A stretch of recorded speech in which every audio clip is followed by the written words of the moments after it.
Boa noite, 31 de março de 2014, mais um TV Com Debate, abrindo a semana aqui nessa segunda-feira. Hoje com a presença do comentarista Nelson Rodrigues, que sempre, toda semana está aqui no programa. O Nelson, nosso grande ecologista aqui da cidade. Boa noite, Nelson, é um prazer ter você aqui no programa. Boa noite, Filete. Finalmente eu faço um programa na segunda-feira, depois de muito tempo, né? O negócio é vir sexta-feira, Nelson. Eu venho. O negócio é vir sexta-feira, Quinta, depois vai pra balada direto. Quinta, não, balada não. Ó, Maíra, o Nelson vem sexta-feira aqui, que ele já vem arrumado, depois já vai pra balada, já vai pro Centro Histórico de Santos, entendeu? Já sai aqui, entendeu? É um prazer enorme estar fazendo um programa contigo aqui na segunda-feira, já fazia muito tempo, né? E tenho certeza que será um grande programa. E também à minha direita, à esquerda de você na tela, o Dr. Charles, endocrinologista. Há muito tempo estou querendo trazer ele no programa, mas a sua agenda também é meio grande, né? Então, Dr. Charles, endocrinologista, você aí que tem diabetes, que tem algum problema de tireoide, tem alguma dúvida, né? Pode começar ligando para o 3014 2341. Lembrando que o programa é feito para você.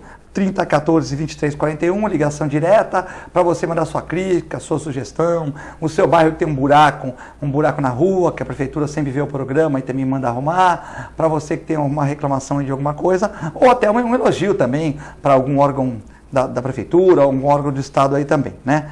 E o Dr. Charles, primeira vez que veio aqui no nosso programa, é um prazer tê-lo aqui hoje. Eu agradeço o convite de vocês e estou aqui para tirar qualquer dúvida da população aí com relação às doenças endócrinas, diabetes, tireoide. A Unimed está chateada lá no Rio de Janeiro, né? Que o Fluminense tomou um coquinho do Vasco lá, e a Unimed, que patrocina o Fluminense, gasta uma fortuna todo mês com o Fluminense. A Unimed patrocina o Fluminense não vai para as finais do Carioca, né? Tô vendo você com o uniforme aí da Unimed. Mas essa aqui é daqui de Santos. É de Santos, né? Não tem nada a ver com a Unimed lá do Rio, não. A Unimed do Rio tá rica, né? Tá patrocinando o Fluminense, tá de Santos, tá mais segurando mais a verba, né? Patrocínio de clube é um negócio meio caro, né? Mas, assim, não... Charles, veja bem, hoje é uma polêmica muito grande, né? Posso chamar de Charles, né? Pode. Não. Uma polêmica muito grande sobre os remédios de diabetes, né? Que muitas pessoas tomam, eu não sei se tem algum bruxo receitando aí, mas acho que as pessoas tomam por indicação da vizinha ou daquela tal. Muitas pessoas estão tomando remédio para diabetes, né? O remédio para baixar o açúcar do sangue, estão tomando para emagrecer. Realmente, além dos riscos que tem, ele emagrece, não emagrece, é perigoso tomar? Qual a informação que você pode passar para o telespectador aqui da TV Com? Então, surgiu, né, uma polêmica agora, durante a semana, que saiu na mídia televisiva, a respeito do uso de medicações para tratamento de diabetes, que poderiam levar a algumas doenças em outros órgãos, né, problemas de tireoide ou mesmo de pâncreas, e muitas coisas foram ditas, algumas não são totalmente verdadeiras, né, até culpando a metformina, que é uma droga muito usada e que ela traz... os benefícios dela são enormes para o tratamento do paciente diabético, e associaram ela com complicações em outros órgãos, o que não é verdade. A metformina é uma droga extremamente segura e da qual a gente pode usar com a maior segurança e tranquilidade, que ela traz, os benefícios dela são enormes para o tratamento do paciente diabético.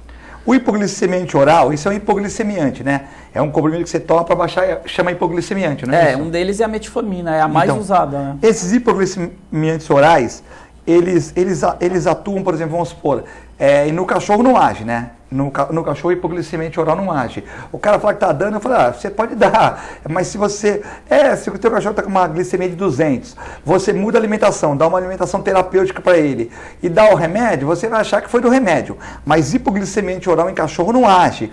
Pode diminuir uns 20 aí, mas vamos falar que não age para não deixar as pessoas tristes, mas age pouco.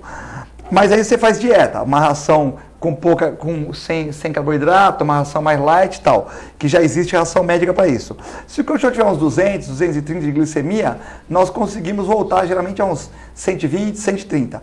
Porém, se o cachorro tiver mais que 250, esses hipoglicemiantes não agem na medicina veterinária de jeito nenhum, né? Eu queria saber na medicina, para você pegar uma pessoa com, vamos supor, 400 de glicemia, você associa a insulina com esses hipoglicemiantes orais ou não adianta? Quando que ele funciona e quando que não funciona na diabetes? O tratamento do diabetes, ele sofreu uma reviravolta muito grande nos últimos 4, 5 anos, porque a quantidade de medicação que foi lançada foi enorme. Esses hipoglicemiantes orais dos quais você está falando são as drogas mais antigas, que já são prescritas há mais de 30 anos. Essas drogas elas estão cada vez mais em desuso. A gente usa, em raras exceções, as drogas novas, os novos medicamentos, eles têm um bom controle, são as chamadas glipitinas, são drogas mais modernas, que elas não dão hipoglicemia e têm um bom controle do nível glicêmico. E são também extremamente seguras, das quais a gente não vê nenhum risco de complicação, os pacientes toleram bem. Oral, tudo oral. Tudo oral. Agora, para pacientes mais graves, com glicemias mais elevadas, a gente costuma associar a insulina. A insulina é um tratamento, também faz parte do arsenal terapêutico, a gente pode iniciar numa fase inicial da doença ou mesmo numa fase mais avançada, da qual as drogas orais não tiveram bom controle. E às vezes quando você está usando insulina, você usa a droga oral junto, ou quem está partindo para injetável já tira oral ou pode fazer um meio? Cada caso é um caso. Mas né? tem pacientes que podem usar os dois, tem pacientes que necessitam só da insulina, tem pacientes que têm bom controle só com uso de medicação oral, né? Cada paciente a gente vai avaliar. Mas existe, pode ser. Quer dizer, um mais baixo, hipoglicemiante oral, o que é melhor, mais tranquilo para o cliente. Outro tem injetável, outro faz um tratamento conjugado. Assim. E tem medicações injetáveis que não é a insulina, das quais a gente... que surgiu essa polêmica, que são usadas para tratamento de emagrecimento e que tiveram essas... que surgiu essa polêmica quanto ao risco de dar problema no pâncreas, ou problema de tireoide. A maioria da Associação Americana de Diabetes, a agência regulatória lá de medicações, o FDA americano, ele já fez uma análise de vários estudos, mostrou que essas drogas são extremamente seguras e que não oferecem risco nenhum à população. Tá. Beleza, Nelson. Alguma pergunta aí para o Dr. Charles sobre... Tem uma pergunta do Paulo Sérgio aqui, mas a gente deixa na espera aqui. Em primeiro lugar, eu queria dar uma boa noite para o Dr. Charles, que eu não tive a oportunidade. E boa noite. É um prazer conhecê-lo, poder dividir a bancada. Prazer é meu.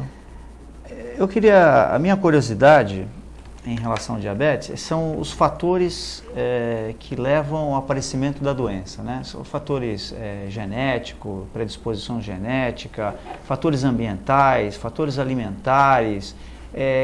O que estatisticamente a gente tem como o maior número de fatores que desencadeiam o diabetes? São dois fatores básicos, né? Primeiro é a predisposição genética, quer dizer, em uma família de diabéticos, o paciente tem maior risco de vir a desenvolver diabetes. E outro fator também muito importante é o fator ambiental. O paciente que se alimenta mal, o paciente que não faz exercício, o paciente que ganha peso, que está fora do peso, um sobrepeso, ou mesmo um paciente obeso, esse paciente tem maior risco. Então, é o fator genético associado com um fator ambiental. O sobrepeso, vamos supor, desculpa, Nelson, a pessoa tem que pesar 80 quilos. Ela está com 85, 5 quilos, um exemplo.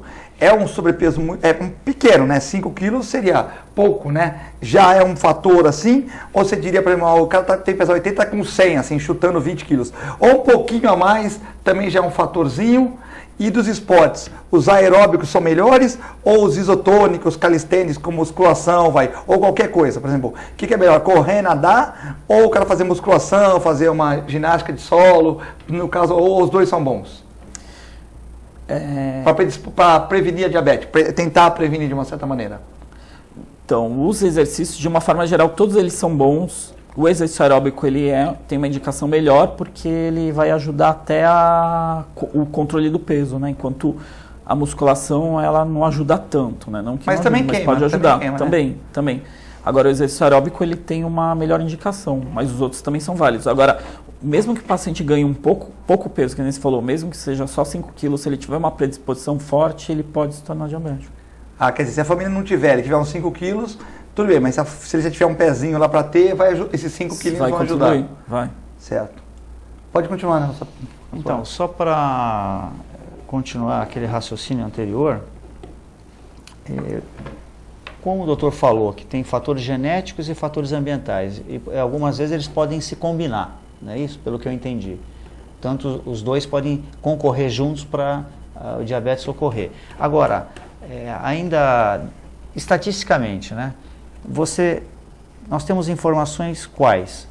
Que o genético é preponderante ao ambiental, ou um ou outro, ou os dois concorrentes que estatisticamente tem mais casos computados nos hospitais. Hoje em dia o que a gente está vendo é que o fator ambiental ele está sobrepondo até sobre o fator genético, porque pacientes às vezes que têm uma predisposição pequena, mas que acabam tendo hábitos de vida ruins, né, ganhando muito peso, se alimentando mal, não fazendo exercício, esses pacientes estão se tornando diabéticos. Então, se a gente vive num ambiente onde o paciente tem um bom controle do peso, uma boa alimentação, não engorda, a gente vê que a quantidade de pacientes diabéticos é menor. Mas se a gente está diante de uma população onde ela se alimenta mal, faz pouco exercício, engorda muito, a gente sabe que a incidência de diabetes aumenta. Então a gente vê em populações diferentes. Por exemplo, tem países onde a incidência é menor. Quer dizer, Japão, por exemplo, a incidência é menor? A raça oriental, ela tem uma predisposição genética um pouquinho maior. O que a gente vê geralmente por exemplo, os franceses, né? Na França, onde eles têm um hábito alimentar melhor, onde o índice de obesidade é menor, a incidência de diabetes não é tão alta quanto, por exemplo, nos Estados Unidos, onde mais da metade da população já é considerada fora do peso e aproximadamente 30% dos americanos são considerados obesos. Então, o fator ambiental hoje em dia está sendo mais predispõe mais do que até o fator genético. Quer dizer que a diabetes, pelo menos nos Estados Unidos, ela está em alta, então? Tá. Porque a obesidade juvenil, infantil é muito alta, né? Enquanto nos países vamos para o Japão, China e na França, como você falou, a tendência é diminuir porque eles são mais magros, tudo, né? Na realidade, a tendência de aumento da incidência de diabetes está sendo generalizada, porque o índice de obesidade ela tem aumentado em vários países, mas apesar de que a incidência em certos países é um pouquinho menor, né? Agora, os Estados Unidos é o país onde você tem maior incidência de obesidade e de diabetes associado. Mais fast foods, mais comidas enlatadas, com muito sódio, muita coisa assim, predispõe a isso? Isso, Eu sei que o Dr. Charles vai precisar de mais dados aqui, né? Porque ele tem que saber a idade também, mas eu acho que o Paulo Sérgio, me desculpe se eu estiver errado, deve ter uns 55 para 60 anos, né? Não sei se eu estou errado aqui, mas ele pode ligar aqui. Dr. Charles, está conservado, Paulo Sérgio, um abraço para ele, está conservado. Outro dia eu fui tomar um café na clínica lá, gente boa, já ganhei os 2 sorteios aqui da TV Com. O Paulo Sérgio, que é telespectador aqui ativo da TV Com. Dr. Charles, meu teste glicêmico deu 160. Está alto no padrão para a minha idade. Ele não passou a idade dele aqui, né? Seria uma dizer assim, né? Mas vamos supor que seja, vamos chutar alto, 60 anos. Faltam dados porque eu primeiro preciso saber se essa glicemia é em jejum ou não. Tá. Se isso foi uma medida num destro, né, num glicosímetro, se foi medida uma medida feita em laboratório. Esses aparelhos, é uma importante pergunta. Esses aparelhos que nós usamos no dia a dia da clínica, vamos supor, o cachorro chega lá ruim, vamos supor, ou um ser humano, você já faz o teste de glicose na hora. Esses aparelhos, assim, mesmo os importados, eles, não xing-ling, coisa de primeiro mundo, eles são confiáveis, porque geralmente eu faço exame ali e mando fazer hemograma, TGP, TGO, ureia, creatinina, fosfatase no laboratório. E o resultado é o mesmo. Dá uma perda de, vamos supor, se dá 100 na clínica, dá 98, que é a perda do caminho. Mas dá bem pareado o resultado da clínica com o laboratório. São confiáveis os aparelhos que as pessoas têm em casa? Porque você falou agora, eu fiquei meio assustado, assim. Não, o glicosímetro, ele é relativamente preciso, mas ele pode dar uma falha em torno de 10% para mais ou para menos, né, da glicemia venosa. Então, se o paciente tem 100, pode dar entre 90 e 110. Então, dizer, 160, ele não é totalmente preciso. 160 pode dar 144 ou 170. Ou 176. 176. Quer dizer, 166 já está um pouco alto. 144 para uma pessoa de 60 anos, né? Tem que ver se no dia, por exemplo, às vezes a pessoa vai fazer exame de sangue, mas no dia anterior a pessoa tem uma festinha. Aí ela para de comer 11 horas na festa, mas comeu. Aí também se tem pode dar uma normalidade, não é isso? Pode, tem que ver se fez o jejum correto, né? A alimentação tem que ser a alimentação do dia a dia. Para você colher o exame, tem que ter no mínimo 8 horas de jejum. Né? Aquele teste que a pessoa faz, né, mede a glicemia. E depois de 2 horas, ela toma, depois que mediu a primeira glicemia, ela toma uma glicose lá, e depois de 2 horas faz de novo, também é importante, né? É importante quando o paciente tem alguma predisposição, o médico suspeitou que a glicemia está fora dos padrões, mas ainda não é nível de diabetes, então a gente usa esse teste para confirmar ou não o diagnóstico. Entendi. Então o pessoal vai lá, faz o exame de sangue, na hora já vê a glicemia. Depois toma uma glicose lá, depois 2 horas, para ver se o organismo está conseguindo queimar aquela glicose, é isso? É, para ver se está conseguindo metabolizar aquela glicose ingerida. A Claudirene aqui do Gonzaga, um abraço para a Claudirene. Dr. Charles, eu estou pesando, também teria que, eu desculpa, né, mas ela também teria que passar a altura dela também. Porque de repente ela pode ser uma jogadora da seleção brasileira de vôlei enorme, tá, aí ela pesar 100 quilos está ótimo, né? Se for uma jogadora enorme, daquelas de 2,5 metros, forte, tudo bem. Então tem que também avaliar pelo padrão físico da pessoa, né? De repente, entendeu? Você vê que esses atletas de MMA, eles pesam todos 95 quilos, 100 quilos, tal, de grande porte, são tudo, só tem massa magra, né? Os caras são saudáveis, eles pesam quase 100 quilos, mas é tudo massa magra, né? Então, mas a Claudiane do Gonzaga, Dr. Charles, eu estou pesando hoje 3 dígitos na balança. Também pode ser 100, pode ser 120, pode ser 140, né? Eu devo fazer cirurgia bariátrica ou uma dieta para tentar perder peso? A gente precisaria de mais dados. Na realidade, a cirurgia bariátrica ela tem que ser muito bem avaliada. A indicação, se o paciente já fez tratamento com dietas e exercício e não teve um bom controle, a cirurgia ela é uma alternativa, mas teria que ter dados melhores para ver quais as condições clínicas dessa paciente e ver a real necessidade. Mas a cirurgia bariátrica ela é uma alternativa até. Mas também falta dados. Vamos supor, se ela estiver pesando, se ela tiver 1,80 m, estiver pesando 100 quilos, pô, dá para ela baixar para uns 90, 85, já fica mais, né? Então, de repente, não precisa de uma cirurgia tão radical, né? Isso, com certeza. Se ela for muito alta, às vezes por esse peso, ela reduzindo 10 quilos, ela já tem um bom controle metabólico. Olha o Paulo Sérgio aí, tá conservado. Paulo Sérgio, eu falei que ele tinha 60 anos, tá novo, ainda fiquei com medo, será que ele tem menos aqui? Ele vai ligar me xingando aí. Eu falei, pô, o cara vai me ligar aqui, né? Ó, filha, ele tem uns 50 aqui, tá me. Entendeu? Mas o Paulo Sérgio tem 80 anos. Eu tenho 80 anos, filete. E a destro foi tirada em jejum, numa clínica da prefeitura. E eu tomo uma pílula de metformina por dia, né? Então, é 160 para 80 anos, né? Que aí foi em jejum. Tá fora dos padrões, né? Qual seria o padrão, mais ou menos? 140? 80 Não, anos? se é em jejum, a gente esperaria em torno de 110. 110? A minha deu 70 esse ano, tá bom, né? Tá bom. Tá bom, 70.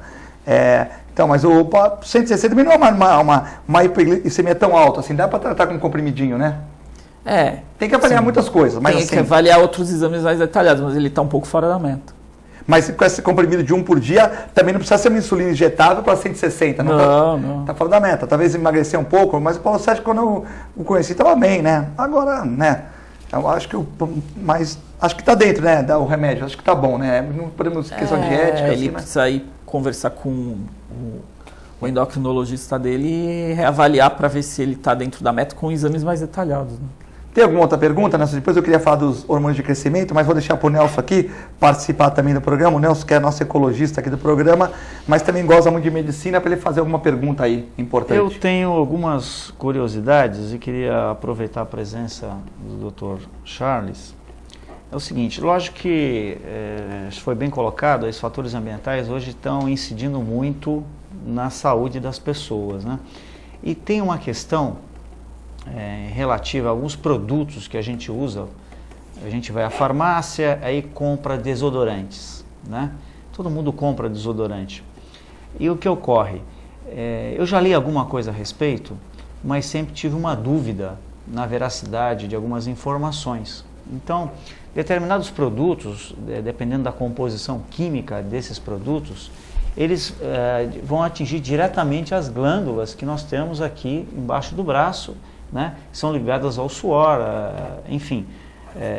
Alguns produtos que estão no mercado impedem que a pessoa transpire, né? Impedem essa transpiração, que é um processo natural, né? De expelir através da transpiração esse líquido, enfim. Esses produtos que inibem a transpiração, eles podem ao longo prazo causar algum tipo de doença, algum tipo de câncer, por impedir esse suor no dia a dia? Queria só complementar a grande pergunta do Nelson. essas glândulas sudoríparas. Quando eu entrei na Rural, na Federal Rio, na minha turma tinha uma aluna chamada Gelda, né? Até formou uma veterinária na Barra, e era natureba. E ela falou assim, não põe isso, põe talco, porque isso aí pode dar câncer e não sei o quê, tal. Então tem essa coisa de desodorante, porque é a química, né? Você inibir a glândula sudorípara, logicamente o cara passar numa festa, tudo, mas será que um talco, uma outra coisa não seria de melhor resultado ou não tem comprovação científica disso? Não, comprovação científica disso não tem, realmente não tem nenhuma associação. Agora... Nem no Brasil, nem fora do Brasil, nenhum estudo científico que fale sobre isso. Que possa ter, que tenha associado a alteração na sudorese e risco de câncer, não. O que a gente sabe é que agora estão se falando muito sobre um conceito que são os disruptores endócrinos, que são... condições clínicas que a gente vê no ambiente mesmo. Por exemplo, estão falando muito sobre o bisfenol, que é uma substância que é encontrada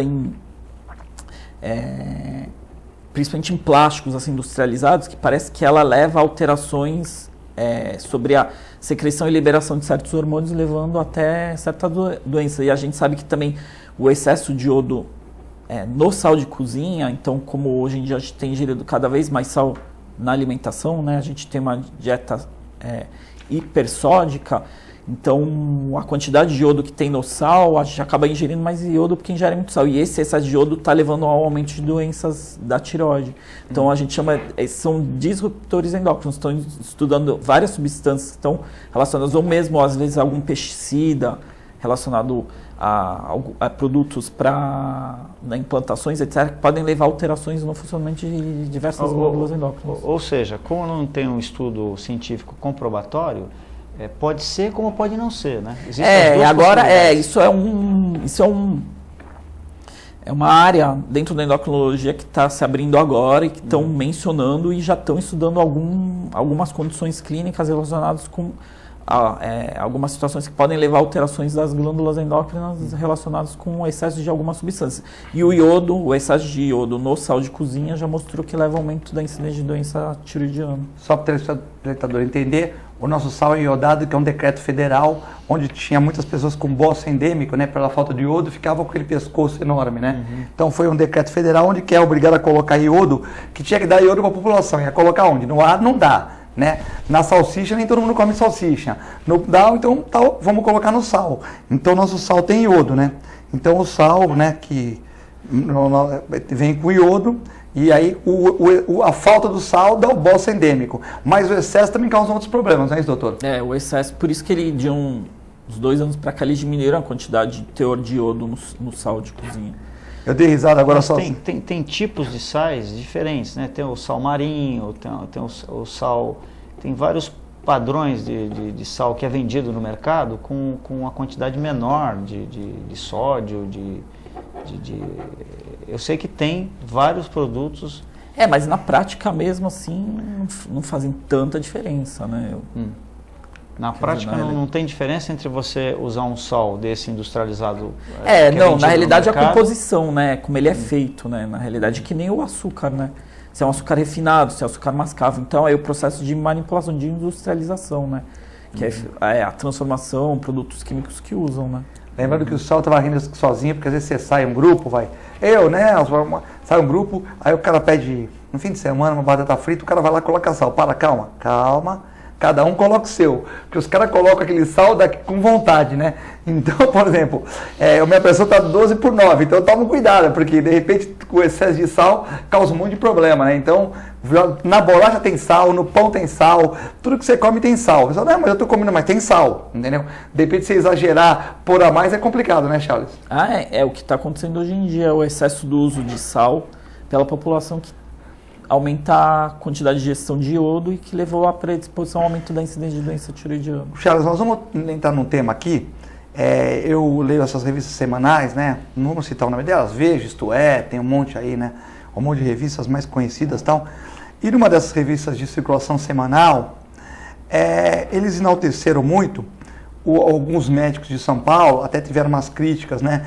Eu estava conversando com cardiologista conhecido do Einstein outro dia, que ele faz cirurgias, ele falou, em vez de enaltecer o cara que faz cirurgia cardíaca, em vez de ser um veterinário que de repente faz uma técnica nova, tal, ou um médico endocrinologista que fez um tratamento para vários pacientes diabéticos, fez uma sala de estudo, um grupo tal, eles ficam enaltecendo médicos que cobram 700, 800 reais a consulta, nada contra, e que ficam usando GH. Então a matéria de capa da Veja estava escrito assim, os endocrinologistas de São Paulo que rejuvenescem as pessoas através do hormônio, né? Então eu queria saber de você, hoje, em qualquer academia de ginástica, logicamente que são pessoas que têm maior poder econômico, tal, o GH é muito falado, né, o GH. Muitos falam que o GH não funciona se a pessoa não tomar, isso que eu converso com fisiculturistas, tal, se o GH não for tomado com algum anabolizante.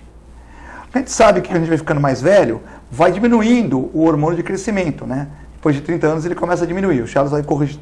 Então, o que você acha dessa prática? Por exemplo, você vê várias pessoas, inclusive eu tenho um cliente meu, um senhor de 80 anos, estava fazendo tratamento com GH em São Paulo. Lógico que ele fez todos os exames e tal. Mas o GH predispõe a tumor? Ele pode dar o famoso gigantismo, né? Se você for ver o Arnold Schwarzenegger aí, ele tem a face dele, aqui essa região da pálpebra aumentada, os dedos dele são engrossados, porque era o GH de cavalo, que tomava na época um GH natural. Hoje é o GH sintético, né? Então, o GH causa problemas, ele rejuvenesce, tem aquele mito que a pessoa toma 3 meses, fica mais bonita, depois volta tudo de novo, ele diminui gordura, aumenta a massa magra. Explica sobre o GH pra gente. O uso, assim, não só do GH, mas de qualquer hormônio, né, os derivados de testosterona para fins estéticos, eles são contraindicados pelo Conselho Federal de Medicina. O que a gente sabe é que ainda não se mostrou potencial benefício, por exemplo, de você repor hormônio de crescimento, mesmo para aqueles pacientes que têm a falta do hormônio de crescimento. Quer dizer, a gente ainda não tem estudos realmente precisos que mostram que esses pacientes que têm a falta do hormônio de crescimento, repondo, né, que a gente chama de somatopausa, repondo esse hormônio de crescimento, eles se beneficiarão. Então, a gente precisa de mais dados para esses pacientes que têm a falta, realmente ver se vale a pena repor ou não, se os benefícios suplantam os riscos. Agora, para os pacientes que não têm a falta, a gente não vê indicação no uso. Claro que existem os riscos de aumento da pressão, risco de levar a um aumento de glicemia. Próstata também? A próstata, assim, ele aumenta todas as vezes, aumenta o tamanho do coração. Agora, o aumento da próstata aí é mais pelos derivados da testosterona, né? Então, assim, os benefícios não suplantam os riscos, né? Não, com então, certeza. assim, a gente ainda não tem dados de trabalho que mostrem que realmente o uso... O custo-benefício vale a pena? O custo-benefício vale a pena, a não ser para aqueles pacientes que tenham a falta e que a gente necessite repor, que nem um paciente que às vezes tem alguma doença onde tem a diminuição da testosterona, a gente tem a necessidade de repor para esse paciente. A testosterona do ser humano vai até quanto? Até 400, 500, quantos? O valor da testosterona? Em média. Então, em torno de 250 até 800. 250 até 800. Se você pegar um paciente de 50 anos, vamos supor, que ele estiver com 400, você indica a reposição? Porque é muito comum também, inclusive alguns médicos, isso eu estou falando, alguns médicos falam assim, olha, eu tomo testosterona uma vez por mês. O Sylvester Stallone falou que tomava 5 semanas seguidas, fazia reposição hormonal. A gente sabe que isso é mentira, né? Ele não deve tomar só isso e também não deve tomar 5 semanas seguidas e tal. Mas numa revista ele falou que tomava para repor hormônio. Então, se você pegar uma pessoa com 400, você indica, quando que você indica, por exemplo, uma testosterona para uma pessoa?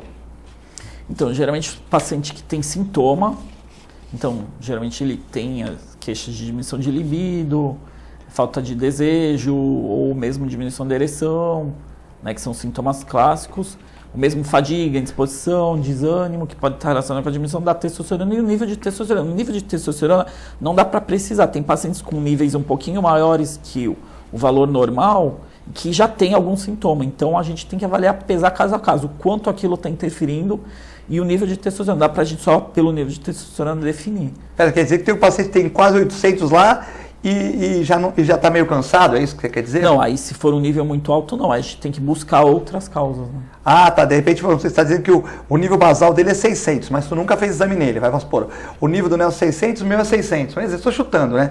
Aí eu vou lá com 400. Você não sabia quanto que eu tinha antes. Aí você vai avaliar meus sintomas para ver se é vantagem ou não tratar uma testosterona. É isso que você quer dizer? Porque você não acompanha o paciente desde 20 anos para você saber qual é o normal dele, é isso? É, mais ou menos isso. A gente avalia, vê o valor e vê os sintomas e vê se estão relacionados, se não tem nenhuma outra causa que possa explicar aquelas alterações. Ó. O Manuel da Aparecida está tirando sarrinho aqui. Grande Manuel. Nelson, melhor desodorante é o banho. É brincadeira do Manuel, mas então, se você for trabalhar... Eu queria... Aqui, ó, Manuel. Manuel, obrigado, Manuel. Eu agradeço a sua informação. Ela vai ser bastante útil, né? Eu vou tentar seguir ela. Ele não falou para você, ele falou no genérico. No genérico. Ele falou que o melhor desodorante é o banho. Eu só queria fazer uma consideração em cima do que o Dr. Charles falou, que eu acho assim, irresponsabilidade no Brasil é uma prática muito comum, né? Então, tudo o que não é provado cientificamente, como o senhor colocou, algumas questões ligadas ao GH, ligadas aos hormônios, enfim, aquilo que a Associação Médica Nacional não indica, né, eu não consigo entender por que esses produtos estão no mercado, por que as pessoas utilizam esses produtos, por que a Anvisa não impede que esses produtos sejam vendidos, já que não existe nenhuma comprovação científica dos benefícios. Por que você vai tomar um produto que, se não existe essa condição, ela pode ser contrária a alguma predisposição que você tenha genética, alguma coisa, pode desencadear algum problema que você não tinha. Mas por informações, porque o amigo da academia falou, porque a vizinha falou, é aquele mar de desinformação e com pouca ciência, continua esses produtos no mercado livremente, né, não servem para nada, a não ser para quem produz e ganha dinheiro em cima da ignorância alheia, né? Então, eu fico preocupado com esses produtos que são vendidos e indicados em academias de ginástica, que eu acho que trazem malefício, não só nas academias, mas em farmácias, pessoas, automedicação, enfim. É um mar de irresponsabilidade, porque tudo aquilo que é feito, que não tem base científica, não traduz uma boa condição à sociedade. Então, eu não vejo sentido essas coisas ocorrerem. Não sei qual seria a opinião do Dr. Charles. Dr. Charles, pode só, estamos puxando a orelha aqui, depois um breve comercial, depois o Dr. Charles já volta com a pergunta do Nelson sobre o uso de medicamentos que não tem receita nas academias e tal. Um breve intervalo, já voltamos.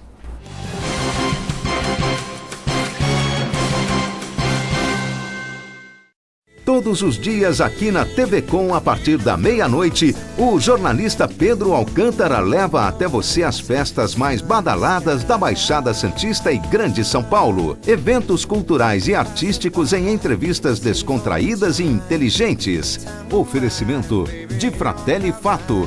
Rua Tolentino Filgueira, 77, Santos. E WhatsApp Santos, há 10 anos formando craques no inglês. No Gonzaga, Ponta da Praia e agora também em São Vicente. Se você quer algo diferente e está por dentro de tudo que acontece em sua cidade, mande dicas, sugestões de pauta pela nossa fanpage, facebook.com/tvcom.santos. Interaja com a programação da sua TV Com. TV Com, interagindo com você. O programa Botequim.com convida vocês a interagir com a gente, interagir com a música, interagir com a dança, interagir com o teatro, cultura, com as nossas vivências na nossa cidade. Nós aguardamos vocês. Sejam bem-vindos. Botequim.com.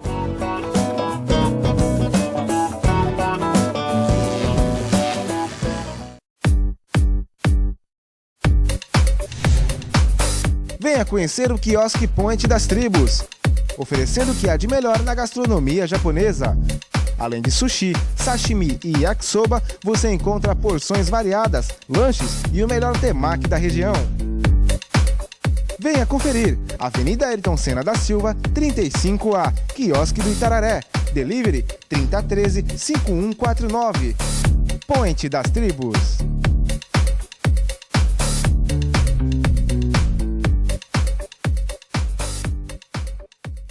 Quer saber dos trabalhos realizados pelos vereadores aqui da Câmara Municipal de Santos? Então eu te convido a acompanhar o programa Bastidor, aqui pela TV Com, sempre com você, canal 11 da NET. De segunda a sexta-feira, tudo o que acontece, os trabalhos realizados, os requerimentos, os projetos de lei, tudo através do programa Bastidor. Portanto, convido a você a assistir, a acompanhar e conto com a sua audiência.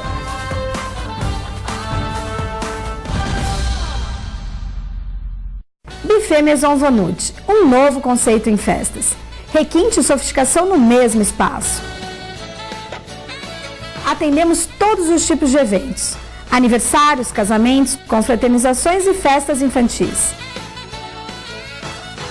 Venha conhecer nossos ambientes e faça seu orçamento. Buffet Maison Vannucci, Avenida dos Bancários, 42. Acesse o site da TV Com e acompanhe a nossa transmissão em tempo real. Fique por dentro da nossa programação. TV Com, interagindo com você. Você que não pode ir até a sua comunidade, a comunidade quer ir até você em sua casa, em seu lar. Participe conosco todos os domingos, às 8 horas da manhã, a Santa Missa em seu lar. E fique com Deus.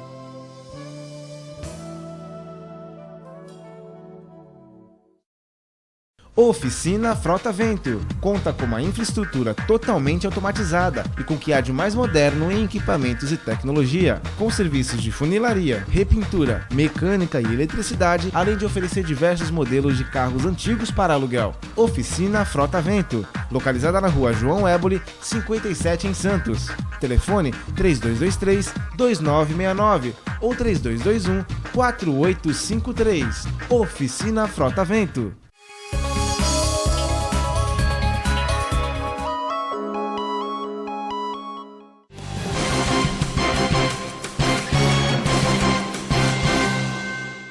Sim. Estamos de volta com o segundo bloco do TV Com Debate, hoje 31 de março de 2014, nessa segunda-feira. Hoje com o presidente Dr. Charles, endocrinologista, e também com o Nelson Rodrigues, comentarista da TV Com. Muitas perguntas estão chegando, né? O Cosme da Areia Branca, um abraço para o Cosme, um abraço para o Ed, também, que são nossos representantes da Zona Noroeste. Por que no Brasil, atualmente, se gasta mais dinheiro em propagandas na mídia do que em prevenção ou medicamentos para algumas doenças? Ele quer saber por que se gasta mais dinheiro com propagandas do que prevenção para as doenças, né, ou medicamentos. Na realidade, propaganda é um meio de promoção, né?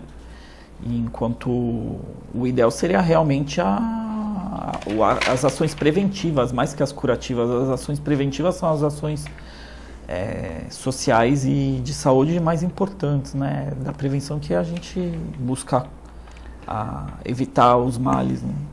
O Ricardo, ele manda uma pergunta para o Dr. Charles, está parabenizando o programa, o Nelson, o Filete e o Dr. Charles, né? E ele pergunta assim: eu era fã de suco de sojas, né? Citou o nome aqui, mas eu não vou citar o nome comercial, mas todo mundo já conhece, né? Mas me disseram que para a mulher o suco de soja é muito bom, mas pelos homens, tomando todo dia, pode dar um excesso de hormônio feminino. Você comprova isso?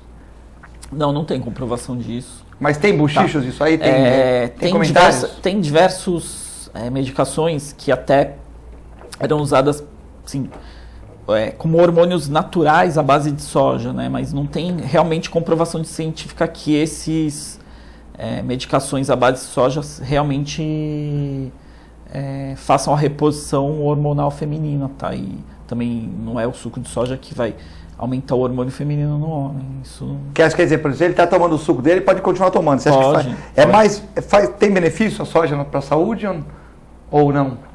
A soja é uma boa fonte de proteína e o suco de soja, ou mesmo leite de soja, é muito usado para aqueles pacientes que têm intolerância à lactose, né? Que não podem usar o leite de vaca. Que não tem a enzima que digere a lactose, aí o cara tem enterites, diarreias com isso, né? Então tem que tomar soja. Quer dizer que você não vê inconveniente nenhum nessa parte hormonal? Não, nenhum. Outra pergunta aqui da Cláudia, a Cláudia do Embaré. O que vocês acham da pesquisa, essa pesquisa que a maioria dos brasileiros, né, 65% dos brasileiros, acham que a mulher, quando sai com pouca roupa, está querendo se mostrar? Aquela pesquisa que fizeram que Nelson, que a mulher quando sai com um vestido assim de uma insinuante, né? Um top, uma mini saia, principalmente no inverno e tal, fiz uma pesquisa, e 65% dos brasileiros, mas nesses 65% brasileiros, a maioria das mulheres votou que sim também, tem que colocar isso, né, tal. Falando que a mulher sai para provocar o homem, enfim, essas coisas todas. O que você acha disso? Né? Foi a pesquisa, aqui ninguém deu opinião ainda, nós estamos falando da pesquisa. Eu até quero dar minha opinião, mas antes eu queria resgatar a pergunta que eu fiz no final do primeiro bloco, que o Dr. Charles não teve a oportunidade de responder, né? Que era aquela pergunta relativa àqueles produtos que são vendidos aí em várias academias, às vezes em os mais variados lugares, que o GH, como foi falado aqui... Mas o GH não vende academia, né? O GH é hospitalar, tal, o cara consegue por conta. Estou dando um exemplo, né? Produtos de academia e outros, né? Suplementos, etc., na qual o Dr. Charles nos colocou que alguns não têm nenhuma comprovação científica da sua eficácia, né? Então, e eu coloquei na minha fala que a Anvisa poderia estar atuando firmemente nisso. É lógico que aqui no intervalo, até conversamos aqui no intervalo, que tem muita gente que compra produtos importados, né? Via internet, isso e aquilo. Mas muita gente, Dr. Charles, acaba tomando coisas que não sabem exatamente a composição. Eu só posso tomar um produto se eu tiver a confirmação em laboratório de algum responsável técnico, de conhecimento, né? Pelo menos no território nacional. Se eu vou tomar um produto internacional, eu tenho que ter um respaldo técnico de algum técnico nacional em cima desse produto. Para estar no Brasil teria que ter tradução, né? E tudo, né? Enfim, estão tomando muita coisa, Dr. Charles, e depois algumas doenças podem ser desencadeadas por ignorância do fato desses produtos não ser exatamente aquilo que o rótulo diz. O senhor tem alguma coisa a dizer sobre isso, para esclarecer para a opinião pública a respeito dessa questão? Na realidade é uma questão de fiscalização, né, da própria vigilância sanitária. Quer dizer, tem diversos produtos importados. Teve recentemente, saiu na mídia também televisiva, lote de produtos, de suplementos alimentares que eram usados por praticantes de musculação, que na realidade eles estavam tomando algo que não era aquilo que estava contido no seu rótulo, né? Quer dizer, o suplemento pregava que tinha uma porcentagem específica de proteína e na realidade tinha uma porcentagem 50% menor e era o suplemento, a maior quantidade dele era rico em carboidrato. Quer dizer, você está tomando algo que não é verdadeiro, mas é uma questão de fiscalização, né? Os órgãos reguladores é que devem ser responsáveis. Mesma coisa com medicação. Mas é que muitas vezes muita gente importa de sites chineses ou australianos, quer dizer, é algo de difícil controle realmente, entendeu? Fiscalizar isso realmente é difícil, mas que exige um maior controle do poder público, isso exige de sobremaneira, né? O que realmente hoje em dia o poder público não está conseguindo controlar, né? Essas proteínas, como o Nelson falou, os suplementos, eles não passam é um suplemento, né? Mas dizem que no Brasil as maiores das marcas foram reprovadas. Por exemplo, tinha 25 gramas de proteína, tinha 18. Aí falava que tinha 3 de carboidrato, tinha 10. Quer dizer, a pessoa estava tomando aquilo e tal. Mas uma outra coisa que eu comento, aí pegando um gancho na pergunta do Nelson, a pessoa fala para mim, olha, doutor Eduardo, eu emagreci 8 quilos tomando shake. Bom, mas é evidente, né? A pessoa saia todo dia e comia um fast food, chegava em casa, complementava. Ela chega e toma um shake, é normal que mesmo tendo um pouquinho de carboidrato a mais, um pouquinho de proteína a menos, que a proteína a gente tem no ovo, na carne, no leite, é mais cara. O carboidrato é mais barato. Então, mesmo estando um pouquinho roubado para lá ou para cá, o que não deveria existir, você toma um shake com água. Pô, o cara chegou agora, foi para academia, antes de dormir, ele tomou um shake com água. É normal, ele tirou uma refeição, substituiu para colocar um shake. É normal que ele vai ter a tendência dele, se ele estiver gastando no aeróbico, gastando na musculação, correndo na praia, fazendo remo, canoagem, balé, correndo na praia, andando. É normal, ele tirou uma refeição ou 2 do dia, colocou um shake, se ele não ficar desnutrido, com certeza ele vai emagrecer, concorda, doutor? O shake, se o shake for menos calórico do que a dieta que ele fazia anteriormente, com certeza ele vai conseguir. Mas geralmente, por exemplo, o cara fala, toma o shake da Adriana não sei o que, eu tomo shake não sei o que lá. Mas geralmente o shake é um pouco menos calórico que um sanduíche, não é isso? Assim, tecnicamente você vai tomar um shake com água, não pode ter tanta caloria assim, né? A tendência é a pessoa emagrecer, mas não é o shake que é milagroso, e sim a diminuição de carboidrato, não é isso? A diminuição da quantidade de caloria que o paciente está ingerindo, né? Com o shake, ele vai diminuir a quantidade de calorias que ele ingere, né? Por isso que acaba emagrecendo. Tem mais alguma pergunta aí? O que eu acho que não tem sentido algum, é você seguir uma regra ou uma dieta de uma forma genérica. Eu acho que cada ser humano é um universo em si. Tem que fazer um estudo científico daquele organismo, né? Saber as predisposições, as condições de peso, enfim. E aí o médico, diante de todas aquelas informações, vai estabelecer uma tabela nutricional, né, doutor? Uma tabela nutricional específica para aquele organismo. Não tem uma receita de bolo, não é isso? Não? Exato. Cada um é cada um. Cada um, e deve ter um tratamento específico para aquele organismo. É o que nós comentamos aqui no caso da telespectadora aqui da Claudirene, um abraço para ela, do Gonzaga, Claudirene, que ela falou que está com 3 dígitos, mas não falou que você está com 100 ou você está com 190.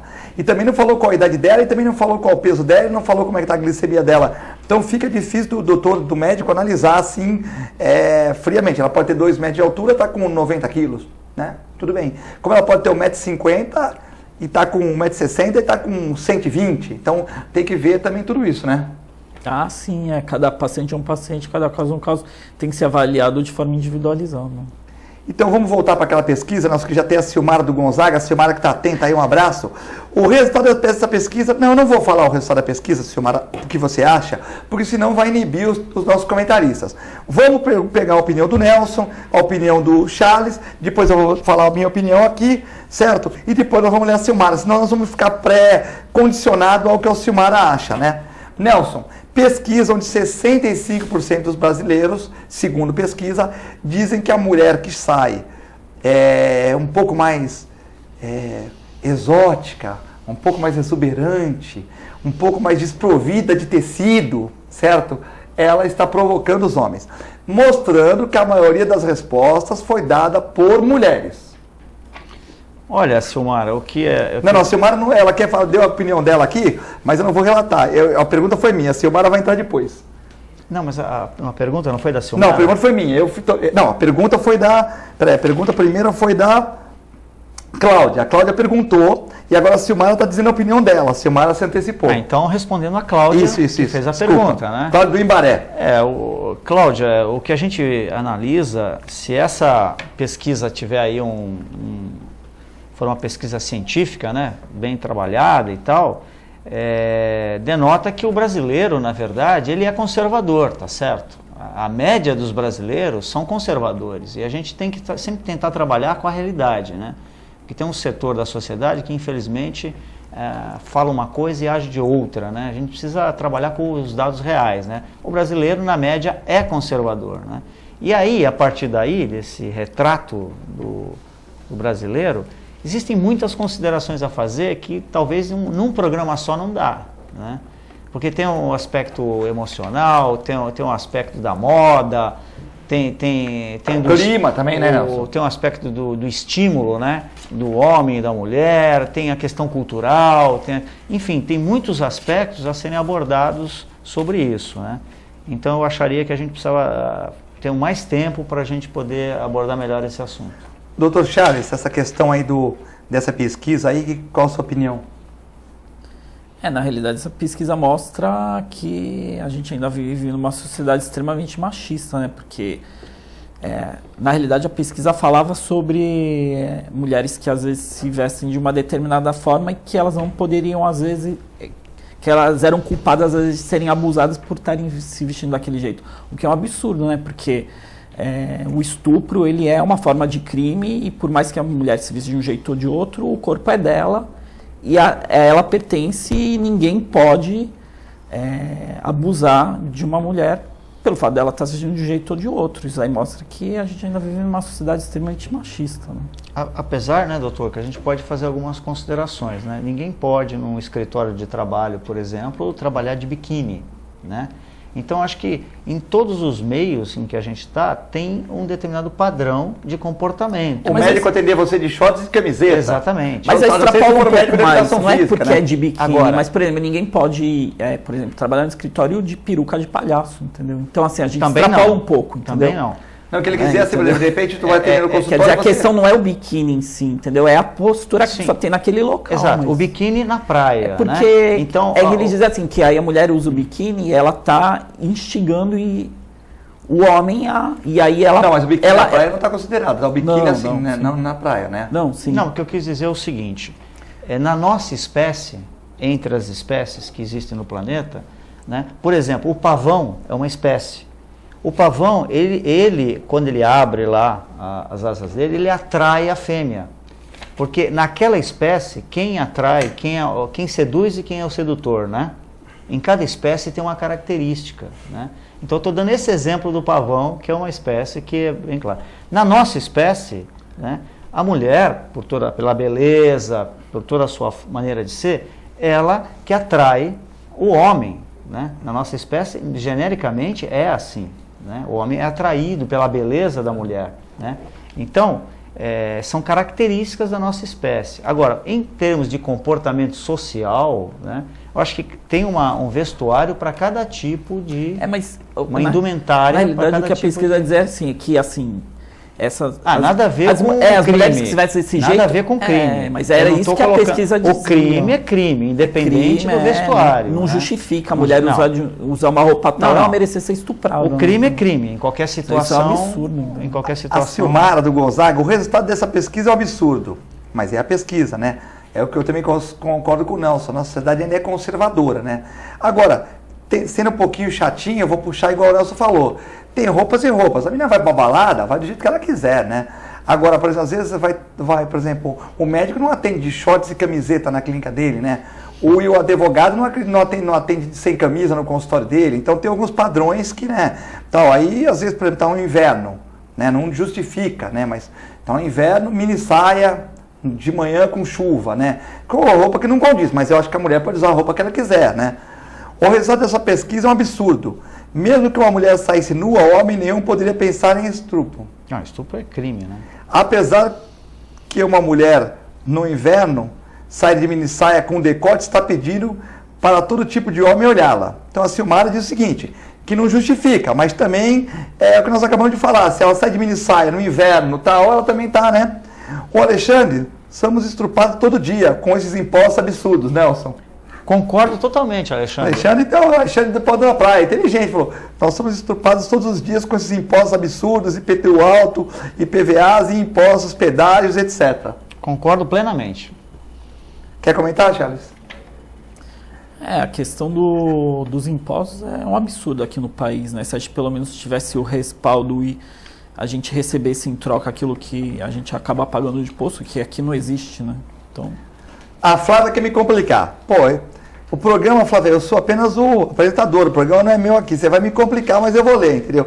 Eu vou ler, entendeu? Porque a gente sempre leu todas as perguntas e tal. O brasileiro é conservador, ele acha que tem a mulher para casar e a mulher para cama. Tu tá pegando pesado, a Flávia do Macuco.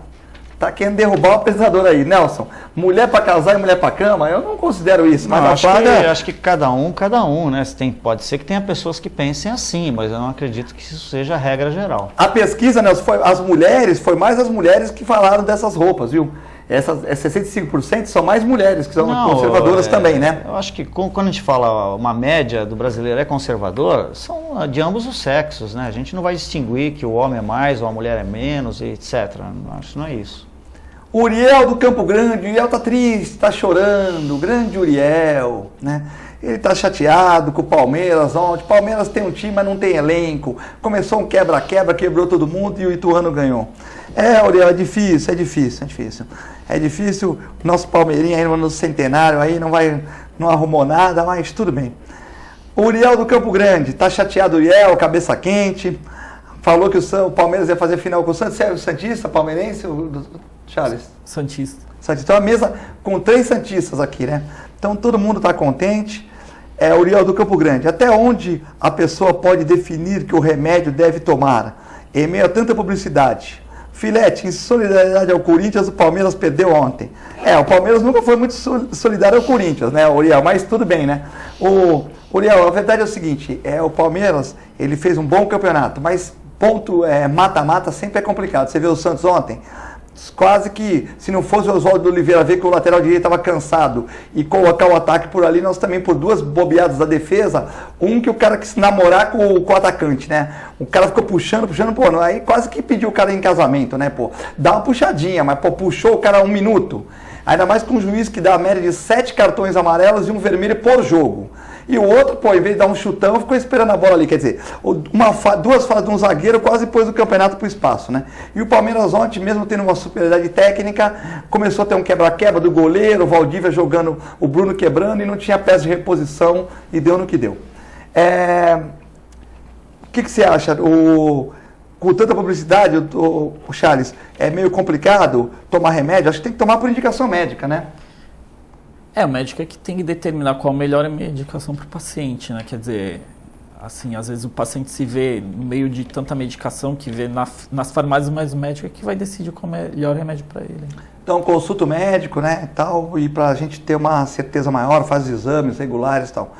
Nelson, foi um prazer aqui fazer o programa com você. Se tiver mais uma pergunta, né, temos 1 minutinho aí para encerrar. Não, eu ia abordar, o tempo é curto, eu ia abordar um pouquinho a questão da medicina preventiva, né, que eu acho que é fundamental aí e eu vejo que isso não é um forte no Brasil e não sei como é que o Conselho de Medicina está vendo isso, como é que a classe está colaborando nesse sentido. Então eu ia abordar mais esse aspecto. Não sei se há tempo útil para falar sobre isso. A medicina preventiva é a base de tudo, né? Ela depende muito dos órgãos públicos, né? Para promover a saúde para a população, né? As pessoas te procuram mais com doença ou para prevenir as doenças? Vamos supor, a pessoa vai no teu consultório quando ela acha que está com sintoma de diabetes, está meio cansada, quando está engordando muito, emagrecendo muito, ou tem gente que chega lá e fala, eu queria fazer meus exames anuais, fazer uma prevenção. Qual é a maior procura? Hoje em dia mudou muito, muita gente já vai para prevenir mesmo, né? E muita gente já vai com o diagnóstico firmado aí para tratar, né? Mas mudou um pouco. As pessoas já estão se prevenindo antes. Bom, chegamos ao final do programa. Nelson, foi um prazer ter você aqui. Sempre é bom ter você aqui, mesmo na área médica. Você é uma pessoa que fala de todos os assuntos, toca o piano, toca o violão, toca o cavaquinho. Foi um prazer, que você volte sempre e estaremos aqui de portas abertas para recebê-lo. Bom, boa noite a você, Filete, boa noite, Dr. Charles, a todos os telespectadores do TV Com em Debate. Sempre é um prazer enorme estar aqui e espero que a gente possa fazer outras vezes o programa juntos. Dr. Charles, um prazer. Com certeza você vai ser novamente convidado para vir aqui na nossa casa.